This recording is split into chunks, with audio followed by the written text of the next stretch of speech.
Antes de empezar, quiero pediros vuestra colaboración para que juntos podamos alcanzar nuestras primeras metas. 1000 suscriptores. Comprueba si ya estás suscrito al canal y si no, haz clic en el botón de suscripción. Comparte este video con al menos un amigo que también disfrute de historias reales e impactantes. Tu ayuda es esencial para que podamos seguir ofreciéndote historias como esta. Ya había vencido a la muerte una vez, sobrevivió al cáncer, soportó cirugías, aprendió a caminar y hablar de nuevo.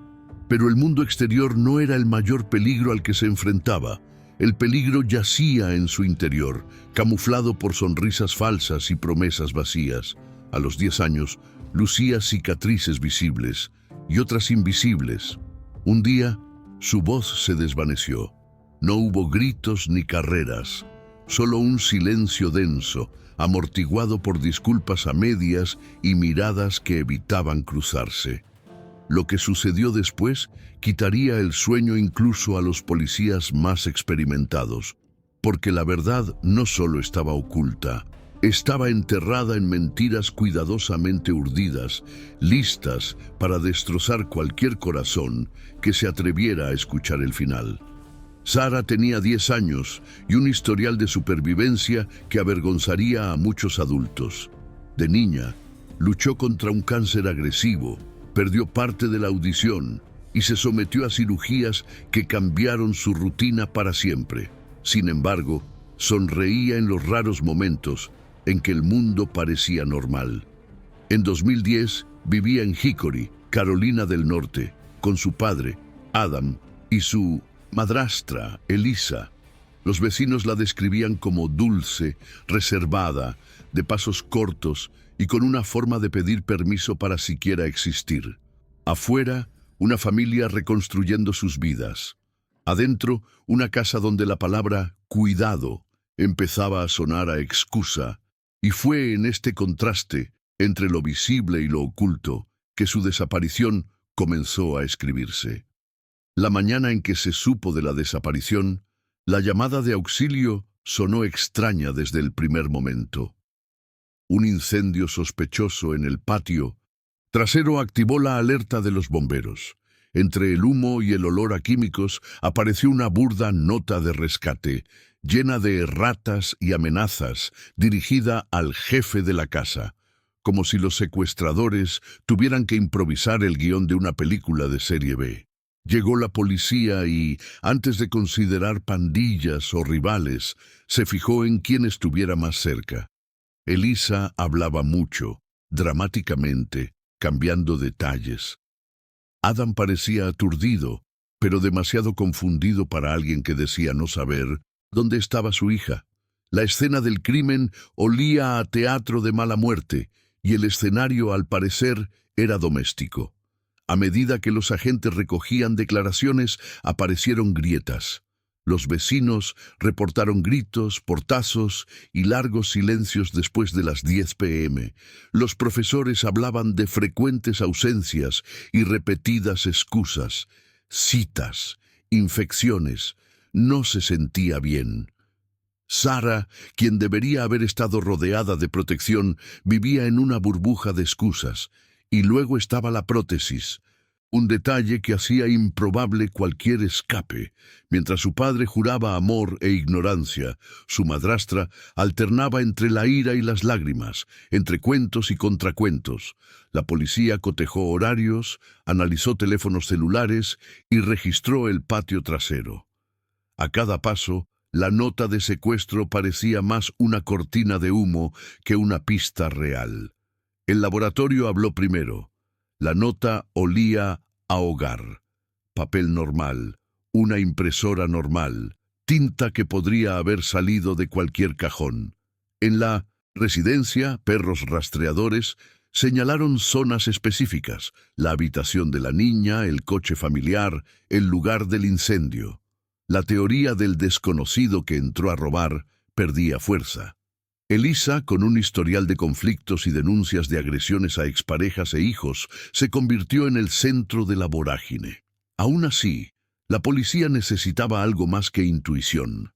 Necesitaban piezas, un hilo conductor tangible que conectara la casa con la desaparición. Y cuando apareció ese hilo, nadie estaba preparado para a dónde conduciría. Las búsquedas comenzaron a intensificarse. Drones, excavadoras, buzos en lagos cercanos, toneladas de basura clasificando. Simultáneamente, largos interrogatorios, una estrategia de desgaste. Fue entonces cuando Elisa cedió. No de golpe, nunca de golpe. Primero, admitió que algo malo podría haber sucedido y que temía la reacción de su esposo. Luego insinuó que Adam sabía más de lo que decía. La policía, con la cabeza fría, observaba el juego. Quien intentara salvar el pellejo ofrecería migajas mientras aún tuviera energía. Las migajas, sin embargo, pueden dejar rastros, y el rastro, poco a poco, reveló un crimen sin secuestro, sin invasión, sin héroes. El punto de inflexión llegó entre árboles y lodo. Se localizaron restos humanos en zonas distintas, a distancias calculadas, como si alguien quisiera extender el mapa del horror. El ADN hablaba un lenguaje innegable. La esperanza de encontrar a Sara con vida se convirtió en una amarga certeza. Ya no estaba allí. La investigación cambió de tono, de la búsqueda de una persona desaparecida al desmantelamiento de un crimen doméstico. Y entonces surgieron preguntas candentes. ¿Cuándo? ¿Cómo? ¿Quién? La nota se convirtió en cenizas ante la opinión pública. Solo quedaba comprender la dinámica de una casa que pretendía ser protectora y resultó ser escenario del terror diario. La red se cernía sobre Elisa. Mensajes, guiones mal escritos, inconsistencias en los horarios. Todo apuntaba a una mente que prefería inventar antes que explicar. En conversaciones con amigos se quejaba de la niña, de las exigencias médicas, del trabajo que requería. El retrato era cruel. Alguien que veía la victimización de una niña enferma como una ofensa personal. El Ministerio Público forjó la narrativa. Maltrato, escalada de violencia, ocultamiento. Adam permanecía en una zona gris entre la ingenuidad y la complicidad. Un padre ausente por ignorancia o conveniencia. La ciudad, conmocionada, quería que se les castigara. La policía quería pruebas que resistieran cualquier apelación. Elisa negoció. A cambio de beneficios, comenzó a guiar a los investigadores a puntos específicos, senderos, arroyos, lugares donde, tal vez, se había dejado algo. Cada tal vez se convertía en un sí cuando la pala encontraba evidencia. En sus relatos, arrojó luz y sombra sobre su papel y el del padre de Zahra, alternando responsabilidades y con rodeos. Los pacientes fiscales recopilaron lo que importaba, la ubicación de los restos, los objetos, la evidencia forense. Lo que emergió fue un mosaico. La niña silenciada por quienes deberían haberla defendido, la nota utilizada como truco barato, el fuego como distracción, una coreografía de encubrimiento meticuloso y desesperado. La comunidad reaccionó con velas, ositos de peluche y preguntas que dolían más que el viento frío. ¿Cómo es que nadie se había dado cuenta antes? ¿Cómo era posible que una niña tan frágil fuera extinguida en su propia casa sin que el mundo entero estallara en alarma? Las escuelas revisaron los protocolos, los vecinos repensaron el significado de no interferir. Viejos casos de violencia doméstica resurgieron. La historia de Sara llegó a los titulares porque tenía todo lo que desvela: inocencia traicionada, señales ignoradas, un plan de encubrimiento grosero, casi sarcástico. Y, en esencia, una amarga lección sobre el precio de creer en el teatro de la normalidad. Cuando el caso finalmente llegó al sistema judicial, el espectáculo terminó y comenzó el frío recuento. Confesiones parciales, acuerdos con la fiscalía, sentencias. Elisa enfrentó graves cargos relacionados con la muerte y el encubrimiento, mientras que Adam se enfrentó al espejo de su propia omisión. La fiscalía no prometió catarsis, prometió hechos. Y los hechos, aunque nunca devolvieron una vida, revelan lo que debe recordarse. Se dieron señales. Existieron oportunidades para salvar a Sara. Se tomaron decisiones.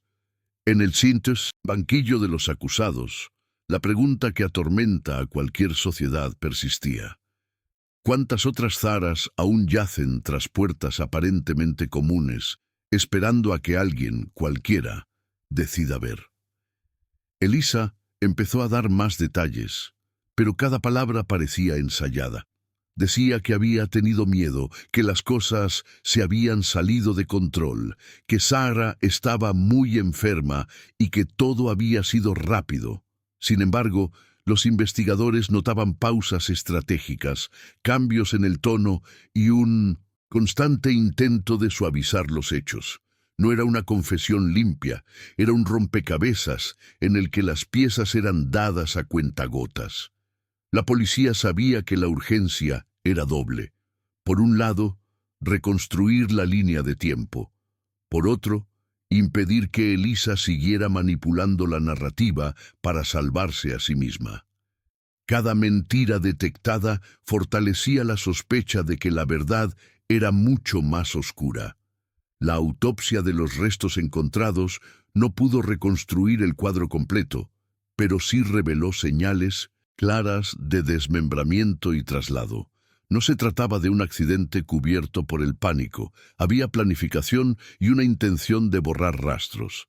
Los expertos forenses declararon que la disposición de los restos en diferentes lugares requería tiempo, movilidad y conocimiento básico de cómo retrasar la identificación. Esa frialdad, contrastada con la edad y condición de Sara, conmocionó a la comunidad. No era solo la muerte de una niña. Era la evidencia de una coreografía macabra ejecutada con minuciosidad y cálculo.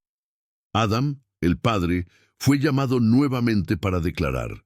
Sus respuestas eran vagas, con silencios incómodos y frases como «no sabía» y «no me di cuenta». La fiscalía empezó a cuestionar si su ignorancia era real o conveniente. Varios vecinos recordaban haberlo visto llegar tarde, irse temprano y casi no interactuar con la pequeña. Otros decían que parecía cansado y resignado. La imagen de un padre protector se desmoronaba, y mientras más se investigaba, más crecía la idea de que el silencio de Adam había sido tan letal como las acciones de Elisa. El caso tomó un nuevo giro cuando se encontraron pertenencias de Sara escondidas en un cobertizo detrás de la casa. Entre ellas, su prótesis de pierna. Para los investigadores, eso fue un golpe directo a la versión de la fuga o secuestro. Era imposible que la niña hubiera ido a ningún lado sin ella.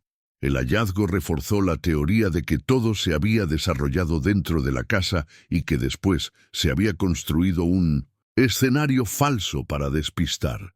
La prótesis se convirtió en símbolo del engaño, una pieza física que contradecía cualquier historia inventada. Las audiencias preliminares comenzaron con una sala abarrotada de periodistas y vecinos. Elisa entró esposada, con el rostro tenso y un aparente desinterés por las miradas que la atravesaban. Adam, en cambio, parecía más nervioso, evitando el contacto visual con el público. La fiscalía presentó pruebas forenses, mensajes de texto y testimonios de allegados que describían un patrón de maltrato y negligencia. La defensa intentó desviar la atención hacia problemas económicos y estrés familiar, pero el peso de las evidencias físicas inclinaba la balanza. La imagen de inocencia quedaba cada vez más lejos. Durante los testimonios, varios conocidos de Elisa describieron conversaciones inquietantes. Algunos recordaban que se quejaba constantemente de la responsabilidad de cuidar a Sara, llegando a decir que no podía más con sus necesidades médicas. Otros mencionaron cambios bruscos de humor, explosiones de ira y castigos excesivos por motivos triviales. La Fiscalía usó estas declaraciones para mostrar un patrón de desprecio y hostilidad hacia la niña, desmontando la idea de que su muerte había sido un accidente. Lo que emergía era un clima constante de tensión y violencia psicológica que, según los investigadores, había ido escalando hasta un punto irreversible. La policía también presentó registros de llamadas y movimientos de Business celular que contradecían la versión de Elisa. En momentos clave, el teléfono mostraba actividad en zonas cercanas a los lugares donde luego se hallaron restos, cuando ella afirmaba estar en casa o con otras personas. Los datos de geolocalización, combinados con las cámaras de seguridad de algunos comercios, pintaban un cuadro claro. Elisa se había desplazado para dispersar las evidencias. Este punto fue decisivo para derribar su coartada y mostrar que la escena del secuestro no era más que un montaje elaborado. Mientras tanto, el caso comenzaba a dividir a la opinión pública. Algunos insistían en que Adam era una víctima más, manipulado y engañado por Elisa. Otros sostenían que como padre tenía la obligación moral y legal de proteger a Zahra y que su inacción lo hacía cómplice. Programas de televisión, foros y redes sociales debatían cada detalle. El nombre de Zahra se convertía en un símbolo de fallos sistémicos, de los servicios de protección infantil, de la falta de vigilancia escolar y de la tendencia a no intervenir en asuntos de familia hasta que es demasiado tarde. Las pericias psicológicas a Elisa revelaron una personalidad manipuladora, con rasgos de narcisismo y una marcada falta de empatía. Los expertos señalaron que sabía cómo presentarse de forma convincente y cómo adaptarse según el interlocutor. Esto explicaba por qué, durante tanto tiempo, había logrado mantener una fachada social aceptable mientras, en privado, ejercía un control total sobre la dinámica familiar. La Fiscalía argumentó que esta habilidad para actuar había retrasado la intervención de terceros y facilitado la ejecución y el encubrimiento del crimen. En un momento clave del juicio, se reprodujo la grabación de un interrogatorio donde Elisa, presionada por las pruebas, admitía haber participado en la disposición de los restos. Aunque intentó minimizar su papel y culpar a Adam de la muerte, su voz temblorosa y las contradicciones evidentes generaron un silencio pesado en la sala. El jurado pudo escuchar cómo cambiaba su versión en cuestión de minutos, ajustando detalles para adaptarse a lo que los investigadores ya sabían. Este testimonio grabado se convirtió en una de las piezas más contundentes de la acusación. El veredicto final llegó tras semanas de declaraciones y pruebas. Elisa fue condenada por encubrimiento y otros cargos relacionados, aunque las circunstancias exactas de la muerte de Sarah nunca quedaron completamente claras. Adam, por su parte, enfrentó críticas públicas y el juicio de la opinión social, aunque legalmente su implicación directa no fue probada. Afuera del tribunal, un pequeño grupo de personas encendió velas y dejó flores en memoria de la niña. El viento helado de Carolina del Norte parecía llevarse sus nombres y susurros, pero el eco de la historia quedó grabado como advertencia. A veces, el monstruo no viene de afuera. Con la sentencia dictada, muchos pensaron que el caso llegaría a su fin. Pero para los investigadores quedaban preguntas sin respuesta. La cronología exacta de las últimas horas de Sarah seguía siendo un rompecabezas. Había huecos temporales, testimonios contradictorios y la imposibilidad de reconstruir por completo la escena inicial. Forenses y criminólogos debatían si la verdad completa se había perdido para siempre o si algún día, con nuevas declaraciones, podría emerger. Mientras tanto, La imagen de la niña de sonrisa tímida se mantenía en murales y páginas conmemorativas, recordando que su historia no debía caer en el olvido. En Hickory, el vecindario donde vivía la familia, todavía mostraba cicatrices emocionales. Algunos vecinos confesaban sentir culpa por no haber denunciado antes las discusiones y ruidos extraños que escuchaban. Otros admitieron que habían evitado involucrarse por miedo o por creer que no era su asunto. Esa indiferencia colectiva fue uno de los puntos más debatidos en la comunidad. ¿Hasta qué punto somos responsables de intervenir cuando sospechamos que un niño está en peligro? El caso de Sarah se convirtió en tema obligado en escuelas y reuniones vecinales, como un recordatorio incómodo pero necesario.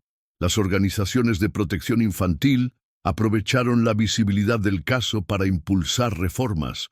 Se discutió la necesidad de protocolos más estrictos cuando hay reportes de ausentismo escolar prolongado, sobre todo en niños con condiciones médicas. También se propuso mejorar la comunicación entre escuelas, hospitales y servicios sociales para detectar patrones de negligencia o abuso.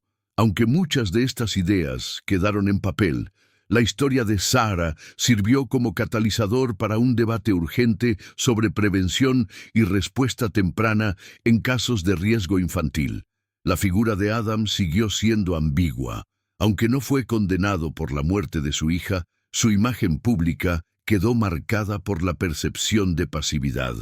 Algunos lo describían como un hombre manipulado y emocionalmente debilitado, incapaz de enfrentarse a Elisa. Otros lo veían como un padre negligente que eligió mirar hacia otro lado. Esta dualidad alimentó documentales, programas de investigación y artículos de prensa que buscaban entender cómo un progenitor podía fallar de forma tan devastadora a su propio hijo. La respuesta, como en muchos casos, se diluía en matices y zonas grises. Elisa, por su parte, se convirtió en un nombre temido y detestado en Carolina del Norte. Su rostro aparecía en titulares, entrevistas y hasta en foros en línea, donde la gente discutía su frialdad.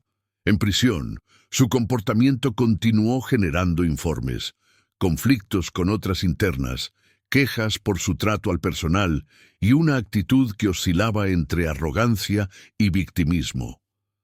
Para las familias que habían seguido el caso, esto confirmaba que su personalidad peligrosa no era una construcción de la Fiscalía, sino un rasgo constante y profundamente arraigado. El impacto internacional del caso se debió en parte a la historia previa de Sarah. Su lucha contra el cáncer y la pérdida de una pierna habían sido motivo de admiración en su país natal, Australia. La noticia de su muerte brutal y de las circunstancias que la rodearon generó conmoción y cobertura mediática masiva en Oceanía. Periodistas australianos viajaron a Carolina del Norte para cubrir el juicio, y la tragedia fue vista como un recordatorio de que la vulnerabilidad de un niño no termina cuando se apagan las cámaras y los focos de atención. La reconstrucción de los hechos más aceptada por los investigadores sugiere que la muerte de Sarah no fue un evento repentino, sino el resultado de un ciclo de maltrato y negligencia que se intensificó con el tiempo. Señales físicas, como moretones y pérdida de peso, habrían pasado desapercibidas o fueron justificadas con excusas médicas. La manipulación constante de Elisa y el aparente desinterés de Adam crearon un entorno en el que la tragedia se volvió inevitable. Esta conclusión, aunque dolorosa, reforzó la idea de que prevenir es siempre más fácil que reparar. En las semanas posteriores al juicio, se organizaron vigilias en diferentes ciudades para honrar la memoria de Sarah. En una de ellas se colocó una silla vacía junto a una vela encendida y un lazo morado, símbolo de la lucha contra el maltrato infantil. Personas que nunca la conocieron dejaron cartas, dibujos y pequeños regalos. Las historias compartidas en esas vigilias hablaban de pérdida, pero también de esperanza. La esperanza de que contar y recordar su historia sirviera para salvar a otros niños antes de que fuera demasiado tarde. Con el tiempo, el caso dejó de ocupar titulares, pero siguió vivo en las conversaciones de quienes lo estudiaron. Investigadores, periodistas y defensores de los derechos infantiles lo citaban como ejemplo de fallos múltiples, familiares, comunitarios, institucionales.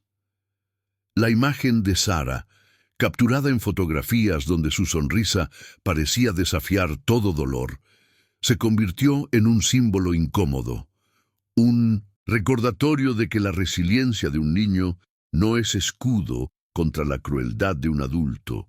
Su nombre permanece no solo como víctima, sino como advertencia que atraviesa generaciones. Años después, el expediente del caso Sara aún circula entre estudiantes de criminología y policías en formación como material de estudio. No por la complejidad forense, sino por las lecciones humanas que deja, la importancia de la observación comunitaria, la colaboración entre instituciones y la necesidad de actuar ante las señales de peligro. Profesores utilizan el caso para plantear preguntas incómodas. ¿Cuándo se convierte la prudencia en indiferencia? ¿Hasta dónde llega nuestra responsabilidad hacia un niño que no es nuestro? Preguntas que no tienen respuestas fáciles, pero que impiden que el recuerdo se diluya. La escuela donde Sara estaba inscrita mantiene un pequeño rincón en su memoria. Una foto enmarcada, flores artificiales y una placa que dice «Siempre en nuestros corazones».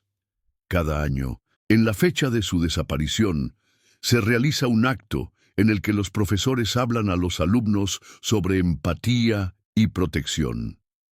No todos los niños comprenden el alcance de lo ocurrido, pero las maestras insisten en sembrar la idea de que la seguridad empieza con prestar atención.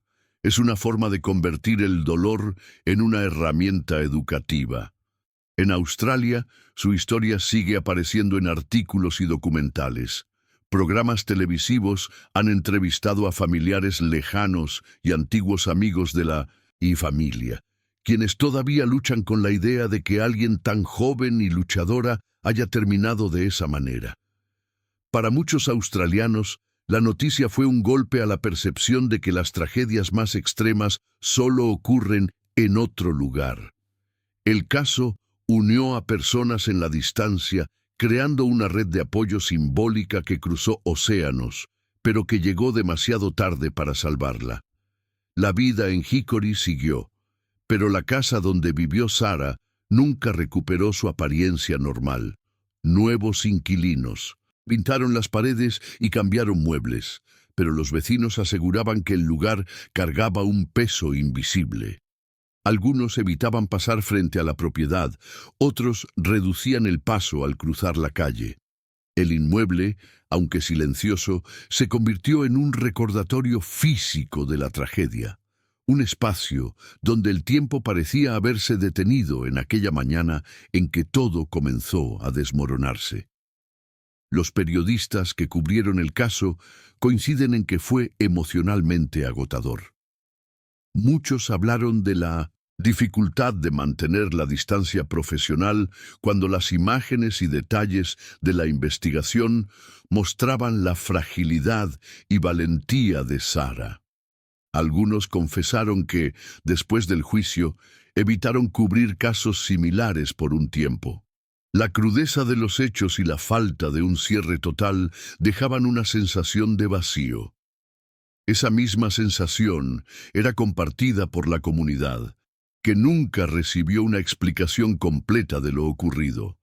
En foros de Internet, el nombre de Sara todavía provoca discusiones y teorías.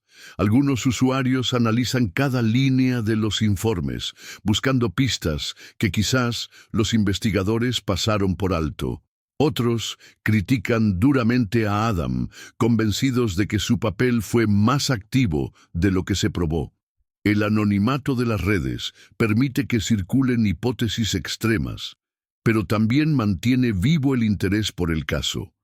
Aunque gran parte de la información es especulativa, la constante conversación evita que la historia desaparezca en el olvido. La figura de Elisa continúa siendo motivo de análisis en ámbitos psicológicos y criminológicos. Su capacidad para manipular, su frialdad y la aparente ausencia de remordimiento son estudiadas como ejemplo de perfiles peligrosos que logran operar durante años sin ser descubiertos.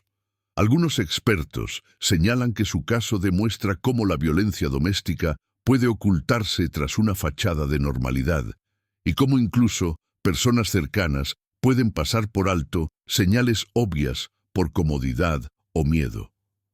En los últimos años, se han creado becas y programas de ayuda a niños en situación de vulnerabilidad en nombre de Sara. Organizaciones sin fines de lucro utilizan su historia como bandera para recaudar fondos y concientizar sobre el maltrato infantil. Estos esfuerzos no borran lo ocurrido, pero transforman su memoria en acción. La imagen de su rostro sonriente, acompañada de mensajes de prevención, circula en campañas escolares y comunitarias, recordando que cada intervención temprana puede significar la diferencia entre la vida y la muerte. Para quienes la conocieron, Sara sigue siendo más que un caso. Recuerdan su risa, su determinación y su forma de mirar el mundo sin resentimiento, a pesar de las batallas que había enfrentado desde pequeña. Sus amigos más cercanos hablan de una niña que encontraba alegría en las cosas simples, que adoraba los colores brillantes y que soñaba con viajar. Esos recuerdos personales sirven como contrapeso a la frialdad de los expedientes judiciales, devolviéndole algo de humanidad a una historia marcada por el horror. Hoy, la historia de Sara vive como advertencia y homenaje. Advertencia, porque demuestra que el mal puede crecer en silencio dentro de las paredes que deberían proteger. Homenaje, porque su vida, breve pero intensa, sigue inspirando a quienes luchan por proteger a los más vulnerables. Si estás viendo este video, te invito nuevamente a suscribirte y compartirlo, para que su nombre llegue a más personas y su historia no se repita jamás. Porque la memoria es una de las pocas armas que tenemos contra el olvido y contra la indiferencia que permite que tragedias como esta ocurran.